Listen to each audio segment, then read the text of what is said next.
Hola, soy Elena Conde. La propuesta de mi curso es sobre arte, las primaveras en el arte.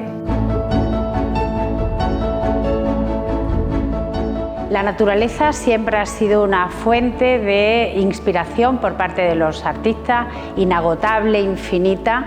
Los artistas han plasmado dicha naturaleza a través de paisajes, bosques, patios, jardines, incluso macetas, jarrones. Este elemento vegetal, este mundo vegetal, puede ser contemplado desde diversos puntos de vista, con una carga simbólica, con una carga religiosa. Puede ser también simbolizar el amor, un sentimiento, o el placer y la búsqueda del placer, la belleza. El culmen del curso, totalmente opcional, es un viaje a Italia, justamente al Tacón de la Bota, a la Puglia.